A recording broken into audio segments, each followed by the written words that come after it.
ஆடைகளுடன் let the celebrations begin. காந்தியை அவமதித்து விட்டார். அப்புறம் காந்தி மது ஒழிப்புக்கு போராடியவர், அவருக்கு இவர் மரியாதை செய்யல.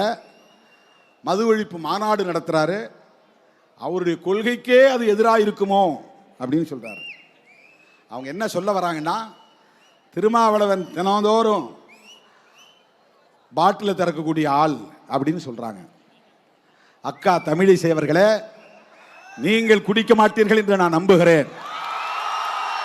உங்களுக்கு குடிப்பழக்கம் இருக்காது என்று நான் நம்புகிறேன். உங்களைப் போல்தான் நானும், எனக்கு அந்த பழக்கம் இல்லை. நான் தடய அறிவியல் துறையிலே ஒரு அறிவியல் உதவியாளராக, ஒரு இளநிலை விஞ்ஞானி என்கிற பொறுப்பிலே பணியாற்றினேன். அப்ப ஒவ்வொரு 3 மாசத்துக்கும் ஒரு டிவிஷன் மாத்துவாங்க. அதுல ஒரு டிவிஷன் புரோகிபிஷன், மதுவிலக்குத்துறை. மதுவிலக்குத்துறையில் என்னன்னா, போலீஸ் பிடிச்சிட்டு வரான் பாருங்க கள்ளச்சாராயம், திருட்டுத்தனமா ஊரல் காய்ச்சறான்னு பாருங்க அந்த ஊரல். அப்புறம் மது ஆலைகள் உற்பத்தி பண்றாங்கல்ல, பீர், விஸ்கி, பிராண்டி, அதெல்லாம் பாட்டிலா முதல்ல அங்கே தான் வரும், எங்ககிட்ட தான் வரும். நாங்கள் பிப்பெட்டு வச்சு உறிஞ்சி அதை குடுவையில் போட்டு அதை ஆய்வு பண்ணி அதில் எவ்வளவு ஆல்கஹால் இருக்கு அப்படின்னு கண்டுபிடிச்சு சர்டிபிகேட் கொடுக்குற இடத்துல நான் வேலை செஞ்சேன். சர்டிபிகேட் கொடுத்தேன், நான் கையெழுத்து போடணும். பீர்ல 4% இருந்து 5% தான் ஆல்கஹால் இருக்கணும். ஆல்கஹால் தான் போதை தரக்கூடிய ஒன்று. பிராண்டி, விஸ்கிலாம் 35% மேல இருக்கும். 100 மில்லி எடுத்துக்கிட்டா 35% ஆல்கஹால் இருக்கும். 35 மில்லி, 40 மில்லி. பிராந்தியில 40க்கு மேல. அதெல்லாம் ராவா குடிக்க முடியாது. பீர் அப்படியே ஊத்திக்கலாம். பிராந்தி, விஸ்கில ஏதாவது கலந்து, சோடா கலந்து தான் குடிக்கணும், இல்லைன்னா தண்ணி ஊற்றி தான் குடிக்கணும். ஏன்னா அவ்வளவு கான்சென்ட்ரேட்டட் ஆல்கஹால் இருக்கும், அடர் ஆல்கஹால் இருக்கும். அதில் அது குடலை அப்படியே புண்ணாக்கிரும் அந்த ஆல்கஹால். ஒவ்வொரு நாளும் அதை எடுத்து அதை பிப்பெட் வச்சு உறிஞ்சணும். விரும்புனா நம்ம உறிஞ்சி குடிக்கலாம், அது யாருக்கும் தெரியாது. டேஸ்ட் பண்ணலாம், யாருக்கும் தெரியாது. ஒரு ஓரத்தில் தான் உட்கார்ந்து வேலை செய்வோம். பிப்பெட் வச்சு உறிஞ்சணும் தினந்தோறும் பாட்டிலில். நாங்கள் டெஸ்ட் பண்ணி சர்டிஃபிகேட் கொடுத்த பிறகுதான் அவன் வந்து லேபிள் ஒட்டி மார்க்கெட்டுக்கு வரும். அந்த வேலை செய்தவனா. அப்ப கூட தப்பித்தவறி என் நாவில் ஒரு சொட்டு மது கூட பட்டதில்லை. அயல் நாடுகளுக்கு பயணம் சென்றால் பிளைட்ல போய் ஏறி உட்கார்ந்தவொடனே விமான பணிப்பெண்கள் வந்து, சார் என்ன வேணும் சார்? ஒயின் வேணுமா, ரெட் ஒயின் வேணுமா, வேற என்ன ஒயின் வேணும்? ஃபர்ஸ்ட் தான் கேட்பாங்க. போய் வண்டியில் ஏறி உட்காந்து பிஸ்னஸ் கிளாஸில் தண்ணி குடிக்கிறீங்களா கேட்க மாட்டாங்க, சாராயம் குடிக்கிறீங்களா, மது குடிக்கிறீங்களான்னு தான் கேட்பாங்க. 11 மணி நேரம், 12 மணி நேரம், 24 மணி நேரம் ஃப்ளைட்லேயே போகணும். அமெரிக்கா போனா வேற வழி இல்லை, எல்லாரும் அதில் குடிச்சிட்டு தான் போவாங்க. எத்தனையோ பல நாடுகளுக்கு நான் பயணம் செய்திருக்கிறேன். என் வாழ்நாளில் ஒரு முறை கூட அதை நான் தொட்டதில்லை. அக்கா தமிழிசைக்கு சொல்ல நான் கடமைப்பட்டு இருக்கிறேன். ஒரு டவுட்டோட கேட்குறாங்க, ஒரு டவுட், ஒரு சந்தேகத்தோட. ஒருவேளை அது அவர் கொள்கைக்கு முரணா இருக்குதோ, அதுக்காக சொல்றேன், அதற்காக சொல்லுகிறேன். காந்தியடிகளின் சிலையில் மாலை போடக்கூடாது என்று தடுத்தது காவல்துறை. ஆளுநர் வந்த பிறகுதான் மாலையிட வேண்டும் என்று சொன்னது காவல்துறை. எங்களுக்கு காந்தியோட நிறைய விமர்சனங்கள் உண்டு, அது வேறு. அவருக்கு இந்து மதத்தின் மீது நம்பிக்கை உண்டு, அடுத்த பிறவியின் மீது நம்பிக்கை உண்டு, சனாதனத்தின் மீது நம்பிக்கை உண்டு, சாதிய கட்டமைப்பின் மீது நம்பிக்கை உண்டு. தீண்டாமை மட்டும்தான் ஒழிய வேண்டும் என்று சொன்னார். அதனால்தான் அம்பேத்கருக்கும் காந்திக்கும் மோதல் வந்தது. நீ என்ன சாதி வாழ்கன்னு சொல்றீங்க, நான் சாதி ஒழிகன்னு சொல்றேன். இதுதான் அம்பேத்கருக்கும் காந்திக்கு இருந்த முரண்பாடு. நேருக்கு நேர் மோதல் நடந்தது. அந்த காலத்தில் காந்தி ஒரு சமூகத்திற்கு ஹீரோ என்றால் அவர்களுக்கு அம்பேத்கர் வில்லன், அம்பேத்கர் ஹீரோ என்றால் காந்தி வில்லன். அப்படித்தான் அரசியல் போனது. அதுதான் ஒரு காலத்திலே இருந்த அரசியல், அதுதான் ஒரு காலத்திலே இருந்த அரசியல். ஆனால் இன்றைக்கு நாங்கள் காந்தியடிகளின் பிறந்த நாளிலே இதை செய்கிறோம் என்று சொன்னால், காங்கிரஸ் கட்சியோடு நாங்கள் தேர்தல் உறவையும் கொண்டிருக்கிறோம் என்று சொன்னால் அதற்கு நாங்கள் உள்வாங்கி இருக்கிற 2 கோரிக்கை நீங்க புரிஞ்சுக்கீங்க. எவன் புரிஞ்சுக்கலாம் நமக்கு அதை பற்றி கவலை இல்லை. வேற எவனும் புரிந்து கொள்ள வேண்டிய அவசியம் இல்லை.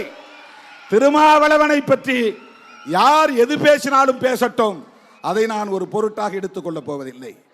என் தலைமையை ஏற்று என்னோடு களத்தில் நிற்கிற என் உயிரின் உயிரான விடுதலை சிறுத்தைகளே, எவன் குழப்பினாலும் குழம்பக்கூடாது.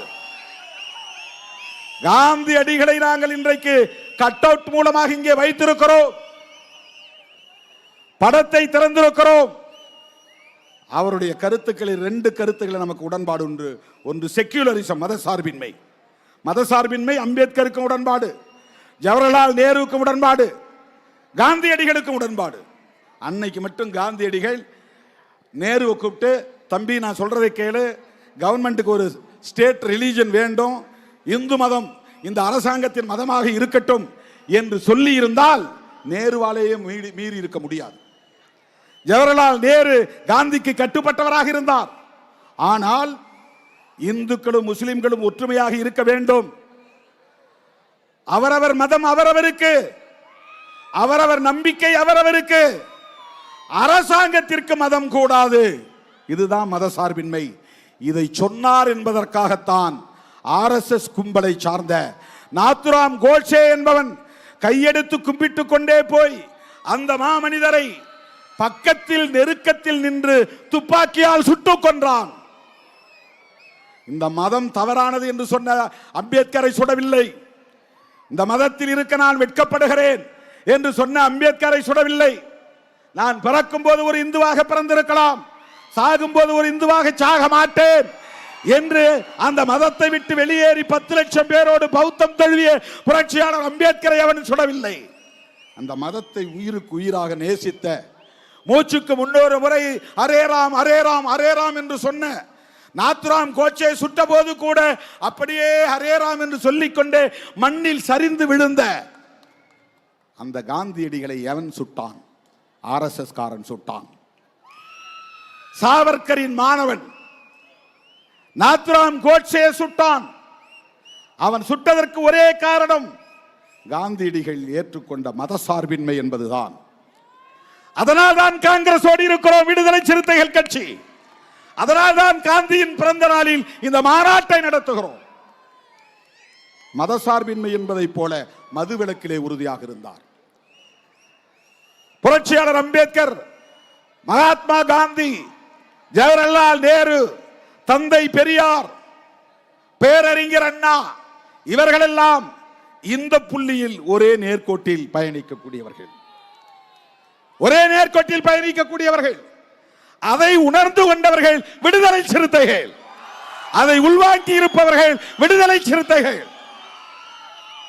ராஜாஜிக்கு ஏன் கட் அவுட்? ராஜாஜி யார்? அவர் ஒரு பார்ப்பன சமூகத்தை சார்ந்தவர், உங்களுக்கு தெரியும்.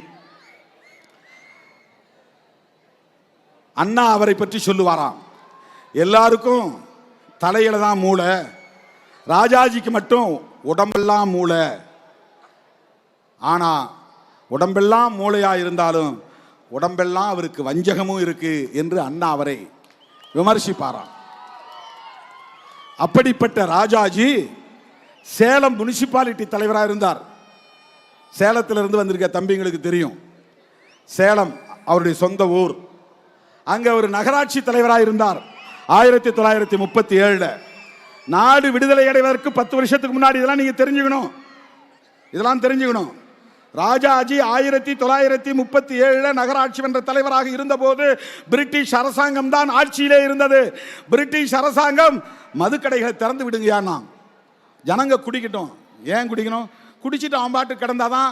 ஏன் வரியை ஏத்துறன்னு கேட்க மாட்டான், ஏன் எனக்கு பள்ளிக்கூடம் திறந்து வைக்கலன்னு கேட்க மாட்டான். மக்கள்கிட்ட எந்த உரிமை போராட்டமும் நடக்காது. அவன் பாட்டுக்கே குடிச்சிட்டு வீழ்ந்து கிடப்பான். பொண்டாட்டி நடுத்தருவில் நிற்பா, பிள்ளைங்க நடுத்தருவில் நிற்கும். அவன் அப்பா குடிக்கிறத பார்த்துட்டு பிள்ளையும் குடிப்பான், புள்ள குடிக்கிறத பார்த்துட்டு அவன் பொண்டாட்டியும் குடிப்பா. இப்படி ஒரு சமூகம் அழியட்டும். இப்படியெல்லாம் ஒரு காலத்திலே ஆட்சியாளர்களுக்கு சூது இருந்தது, சூழ்ச்சி இருந்தது. அந்த காலத்தில் மதுக்கடைகளை திறக்க சொன்ன போது மதுக்கடைகளை திறக்க மாட்டேன் என்று தன்னுடைய நகராட்சி பகுதியிலே உறுதியாக நின்றவர்தான் யாரு? ராஜகோபாலாச்சாரியார் என்கிற ராஜாஜி. ஜின்னா மரியாதையா சொல்றது. அவர் பேரு ராஜா, ராஜகோபால் ஆச்சாரியார். ஆச்சாரியார்னா அவர் சமூகத்தை சார்ந்த ஒரு சொல்லாடல். இது வைணவ மதத்தை சார்ந்தவர். திருமாலை கும்பிடுறவங்க, ஐயங்கார் நினைக்கிற அவர் ராஜகோபால் ஆச்சாரியார் மதுக்கடைகளை திறக்க மாட்டேன்னு அப்பவே 1937 சொன்னார். அதை நடைமுறைப்படுத்தினார். அதனால்தான் தன் வாழ்நாளில் ஒருமுறை கூட மதுவை தொட்டதில்லை என விசிக தலைவர் தொல் திருமாவளவன் உளுந்தூர்பேட்டையில் நடைபெற்று வரும் மது ஒழிப்பு மாநாட்டில் பேசி வருகிறார்.